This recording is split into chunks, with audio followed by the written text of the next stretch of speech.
आज हम लोग सेल मेम्ब्रेन के बारे में पढ़ेंगे, जिसको कि प्लाज्मा मेम्ब्रेन भी कहते हैं। ठीक है। देखो नाम से क्लियर है ना, मेम्ब्रेन। मेम्ब्रेन का मतलब हुआ आउटर मोस्ट बाउंड्री, इसको कि आउटर मोस्ट कवरिंग भी आप कह सकते हो। ठीक है ना। आपको ऑलरेडी पता है कि सेल के अंदर जितने भी जेली लाइक सब्सटेंसेस हैं दोज आर कॉल्ड साइटोप्लाज्म, आपको पता है ना। और साइटोप्लाज्म में बहुत छोटे छोटे मटेरियल्स जो हैं, जिसको सेल ऑर्गेनेल्स कहते हैं, वो स्विमिंग करते रहते हैं। ठीक है ना, इतना आपको पहले से पता है। ठीक है। तो आपको नहीं लगता कि जितने भी साइटोप्लाज्मिक मटेरियल्स हैं, सेल ऑर्गेनेल्स हैं, उसको कवर करने के लिए एक मेम्ब्रेन की ज़रूरत है, एक बाउंड्री की ज़रूरत है ना। उसी बाउंड्री को कहते हैं सेल मेम्ब्रेन। ठीक है ना। और ये करता क्या है कि सेल के अंदर जितने भी कंटेंट हैं, सेल ऑर्गेनेल्स हैं, ठीक है, उसको आउटर मोस्ट एक्सटर्नल इन्वायरमेंट से उसका जो कांटेक्ट होता है ना, उसको कवर करता है। ठीक है ना, सेपरेट करता है, आप ऐसे कह सकते हो कि आउटर मोस्ट इन्वायरमेंट से सेल के अंदर जितने भी कंटेंट हैं उसको सेपरेट करने का काम कौन करता है? सेल मेम्ब्रेन करता है, प्लाज्मा मेम्ब्रेन करता है। समझ में आ गया? ठीक। यानी कि अगर कोई पूछे definition, what is the definition of cell, definition of cell membrane, then we will say that it separates the content of the cell from the external environment. Okay. अभी आइए सेल मेम्ब्रेन के बारे में हम लोग दो तरीके से स्टडी करेंगे। पहला तो इसकी प्रॉपर्टीज़ क्या क्या है, what are the properties of cell membrane. ठीक है। और दूसरा हम लोग बात करेंगे कि इसका फंक्शन क्या है, क्योंकि बहुत इंपॉर्टेंट है भाई। ये सेल मेम्ब्रेन का कुछ तो फंक्शन होगा ना, खाली सेपरेशन थोड़ी ना है। देखो पहला फंक्शन तो आपको डेफिनेशन में क्लियर है कि it separates the content of the cell from the external environment. वो पहला तो फंक्शन ऑलरेडी आप बोल चुके हो, है ना। लेकिन इसके अलावा भी कुछ ऐसे फंक्शंस हैं जो कि आपको बताने हैं, तो हम लोग फंक्शंस वाले पार्ट में पढ़ेंगे। ठीक है। तो पहले प्रॉपर्टी की बात कर लेते हैं। देखो प्रॉपर्टी के अंदर बस दो ही प्रॉपर्टी आपको पढ़नी है। पहला कि from which material the cell membrane is made up of, that is lipids and proteins. Proteins तो आपको पहले से पता है। Lipids is the another form of fat.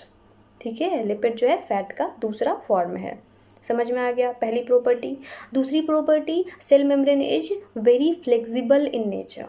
Flexible का मतलब होता है लचीला, बहुत ज़्यादा लचीला होता है, किसी तरीके का शेप वो ले सकता है। जैसे कि आप अमीबा को ही देख लो, अमीबा में जो सेल मेम्ब्रेन है वो क्या करता है बाबू, स्यूडोपोडिया बनाता है ना। ठीक है ना। और स्यूडोपोडिया के हेल्प से तो वो फूड मटेरियल को इंगल्फ करता है और वेस्ट मटेरियल को वापस से इन्वायरमेंट में एग्जिट आउट कर देता है by the process of endocytosis.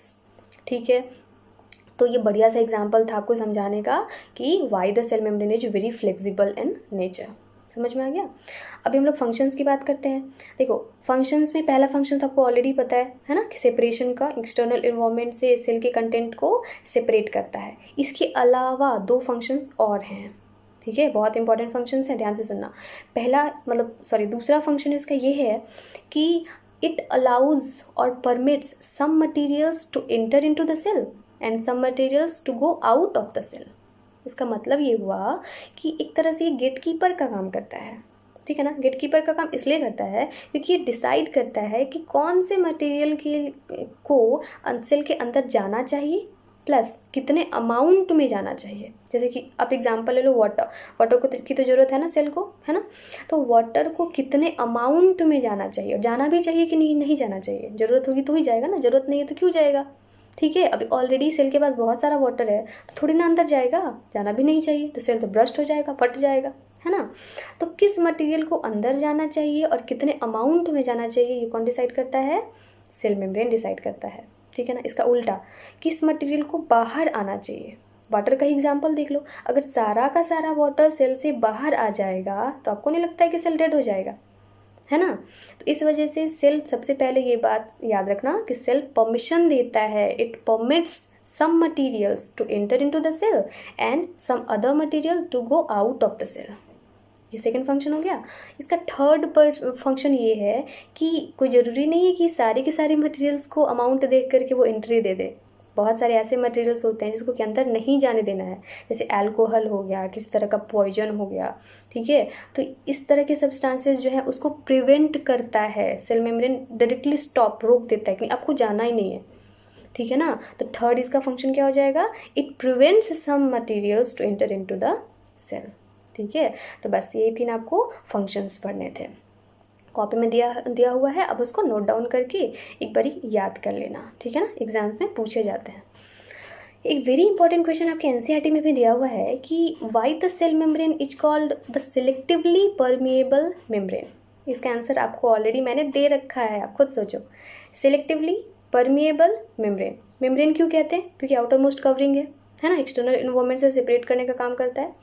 Second, ये सिलेक्टिवली क्यों है? क्योंकि सिलेक्ट करता है, सेकंड फंक्शन में आपको बताया गया, सिलेक्ट करता है मटेरियल्स को, किस मटेरियल को कितने अमाउंट में अंदर लेके जाना है और कितने अमाउंट में किस मटेरियल को बाहर लेके आना है, यानी कि सिलेक्शन का काम करता है, इसलिए इसको सिलेक्टिवली कहते हैं। परमिएबल, परमिशन देता है, प्रिवेंट करता है, प्रिवेंट भी कर सकता है ना। कुछ मटेरियल को परमिशन देता है कि ठीक है आप जाओ, और कुछ मटेरियल ऐसे हैं जिसको कि कितना भी बोलेगा कि नहीं मेरे भाई जाने दो, वो जाने नहीं देने वाला है, प्रिवेंट करता है, नहीं रोकता है, ठीक है। तो इसलिए इसको कहते हैं सिलेक्टिवली परमिएबल मेम्ब्रेन, ठीक है। तो अगर आपसे कोई ये पूछे ना कि why the cell membrane is called selectively permeable membrane, तो अब वो तीनों जो फंक्शंस आपको लिखाया गया ना, उस तीनों को अरेंज करके आप लिख दोगे ना लैंग्वेज में, बढ़िया लैंग्वेज में, तो इसका आंसर वही तीनों हो जाएगा। उसको एक्स्ट्रा आपको याद करने की ज़रूरत इसका आंसर नहीं है। वैसे मैं कोशिश करती हूँ इसका आंसर मैं आपको लिख कर दे दूँ, ठीक है। बस सेल मेम्ब्रेन के बारे में आपको इतना ही पढ़ना था। अभी एक और इम्पॉर्टेंट चीज़ है जो कि आपको इसके अंदर पढ़ना है, ठीक है ना। तो उसको पढ़ने से पहले आपको 3 चीज़ें पता होनी चाहिए। हाइपरटोनिक सॉल्यूशन क्या होता है, हाइपोटोनिक सॉल्यूशन क्या होता है, आइसोटोनिक सॉल्यूशन क्या होता है, ठीक है ना। और तब हम लोग ये जानेंगे कि ये तीनों सॉल्यूशंस में अगर सेल को पुट किया जाए तो सेल के साथ क्या होगा, ठीक है। 3 चीज़ हो सकता है। पहला, या तो सेल जो है वो सिकुड़ जाएगा, दूसरा चीज़ या तो फूल जाएगा, तीसरा चीज़ कोई इफेक्ट नहीं पड़ेगा, ठीक है ना। बहुत इंपॉर्टेंट है, हर ईयर इससे क्वेश्चन पूछे जाते हैं, ठीक है ना। तो इस वीडियो में तो नहीं, बट हम लोग नेक्स्ट क्लास में उसके बारे में बात करेंगे, ठीक है ना। एक इंटरेस्टिंग पॉइंट आपको मैं छोड़ के जाती हूँ, आप लोग घर पे ना पेरेंट्स से बात करना है इसके बारे में। जोक जानते हो ना, बरसात के दिन में जो निकलता है, जो ब्लड को सक करता है, हाँ वही वाला जोक। हाँ, उस पर जब हम लोग नमक डालते हैं तो सारा का सारा जो उसके अंदर का जो ब्लड वगैरह मटेरियल है वो सारा का सारा बाहर आ जाता है, और वो जोक जो है वो श्रिंक कर जाता है, डेड हो जाता है। ऐसा क्यों होता है? नमक को डालने पे ऐसा क्यों होता है, आपको ये फाइंड आउट करना है, ठीक है। दूसरी चीज़, जब बॉडी डेड हो जाती है लिविंग ऑर्गेनिजम्स की, तो उसको पानी में जब डालते हैं वाटर में, तो कुछ समय बाद सारा का सारा पानी जो है उसके बॉडी के अंदर घुस जाता है, उसका बॉडी फूल जाता है, फूल के वो हल्का होकर के नदी में ऊपर आ जाता है, पानी में ऊपर तैरने लगता है। तो पानी जो है उसके अंदर जाता कैसे, और डेड होने के बाद ही क्यों जाता है पानी? अलाइव में स्विमिंग करते हैं ना पानी में, स्विमिंग के समय तो पानी अंदर नहीं जाता है बॉडी के, डेड होने के बाद ही क्यों जाता है, ठीक है। तो आपको ये 2 क्वेश्चन का आंसर पेरेंट्स से या फिर गूगल से, आपको जहाँ से भी सर्च करना आप सर्च करो, ठीक है ना। और जिसको पता हो वो मेरे को कमेंट करके बता भी सकते हो उसका आंसर क्या होगा, ठीक है ना। मैं देखूंगी कि करेक्ट है या फिर नहीं है, ठीक। और अगर ना दे पाओ तो फिर तो मैं दूंगी नेक्स्ट सेशन में, ठीक है ना। नेक्स्ट वीडियो में आपको उसका आंसर मैं बताऊँगी, ठीक है ना। तो इसको पढ़ो। अच्छा हाँ, आप ना रेफरेंस ले सकते हो, मैंने PDF जो अपलोड किया है ना एनसीईआरटी का, उसमें दे रखा है, कुछ तो दे रखा है, आप उससे रेफरेंस एक बार ले सकते हो, ठीक है। बस आज के लिए इतना ही, बाय बाय, थैंक यू।